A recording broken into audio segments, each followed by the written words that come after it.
Anywhere in the past few years, you've probably noticed the cost of a single ticket is going up, but the demand is still there. And to fly all those passengers, more than 18,000 pilots will be needed by the end of the decade. Now, that's a high benchmark to reach, especially because right now that's more than all of the pilots flying regionally combined. KIMT News 3's Levi Ismail has more from Studio 3 in a Covering Economy special report. Some are calling it the most expensive gap year you'll ever hear about. What was once a manageable $40,000 to $50,000 worth of debt to get your commercial wings has now become $150,000 in some cases. While the Aviation Safety Act of 2013 is meant to keep the skies safe, it could also be keeping qualified pilots from reaching their goal. Every kid likes to shock their parents, so they asked us, what are you going to do next? I think I'd like to learn to fly. At 16, many of us may have thought about school, sports, or getting our first car. For Jim Hansen, that wasn't the case. His wanting to rebel from the norm led him to a not-so-ordinary passion, a passion for flight. I went back out here and spent 9 hours on a mower for every hour that I could get in an airplane just to learn to fly. Now a member of the Minnesota Aviation Hall of Fame with over 30,000 hours logged in the air and recent recipient of the Wright Brothers Award for 50 years of accident-free flight, it's safe to say the man has some experience. So while the news of a looming shortage of folks in the Air Force going into the field saddens the veteran pilot, it doesn't come as a surprise. There's been pilot shortages or rumors of pilot shortages several times over the last 30 years, but this time I guess it's for real. In the airline business, time is money, and it's never been more true as a new mandatory minimum for flight hours is forcing many pilots to second-guess the career. Up until August of last year, anyone in search of their commercial pilot's license would only have to obtain 190 to 250 hours of flight. But a ruling by Congress to help ensure higher safety standards in the wake of many unforgettable crashes now requires 1,500 hours of training and certification to meet the goal. Although Jim agrees their intentions were good, their solution couldn't have been more dramatic. All in all, it hasn't improved aviation safety one whit.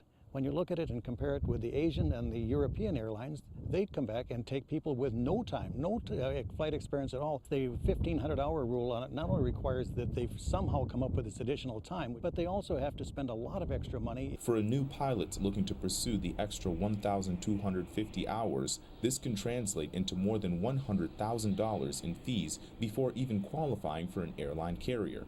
We've seen people that were already in the training process that looked at it with dismay and said, my gosh, where am I going to come up with another $50,000 for training? And I think I'll drop out and I'll take another job, even though this is what they really wanted to do, this is what they'd prepared to do. For a flight hour of a training aircraft is about $100 an hour, So if they've got another 1,200 hours to do, you're looking at a lot of money to increase that flight time up to where they'll be able to be hired. Ron Dewar is a pilot's instructor with Iowa Lakes Community College and says the pressure put on pilots would only make sense if these students were able to pay back the debt fairly quickly. There are jobs in the general public sector that pay better than that. You can almost flip hamburgers for $22,000 a year.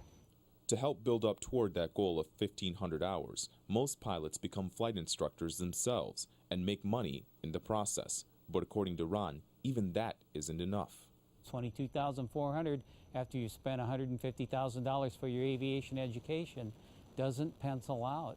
So if you're asking yourself, how does this shortage affect me directly, then you should also ask, why are Rochester, Minneapolis, and Des Moines the closest places to catch a commercial flight right now? With the recent departure of one of their major carriers alongside the already high demand for more pilots, the Mason City Airport is one of many regional airports with their sights on taking off once again. We knew the change was coming in the requirements of the pilots for the commuter lines. We didn't know that would have such a great effect. Tom Hovland is a board member with the Mason City Municipal Airport, which has struggled to find a new carrier since early this year.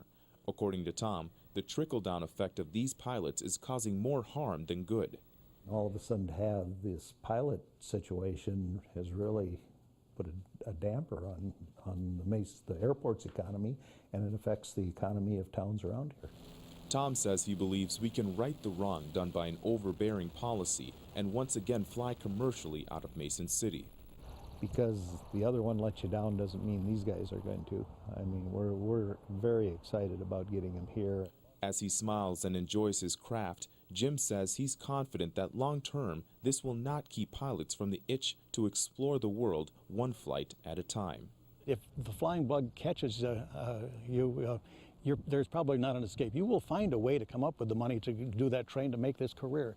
I've often said that if we built a fence around the airport, people would find a way to get in. The Federal Aviation Administration recently pushed the retirement age of pilots from 60 to 65 years old in order to postpone the pilot shortage. In addition, many regional airlines now offer signing bonuses of up to $12,000. Current estimates show that the aviation industry could lose as much as $26 billion if the shortage continues. All right, thank you very much, Levi. A report published this spring by the U.S. Government Accountability Office shows that small airports have lost 20% of flights since 2007. Medium-sized airports have lost 24%, and large hubs have lost close to 10%. This makes up a loss of 80,000 total seats.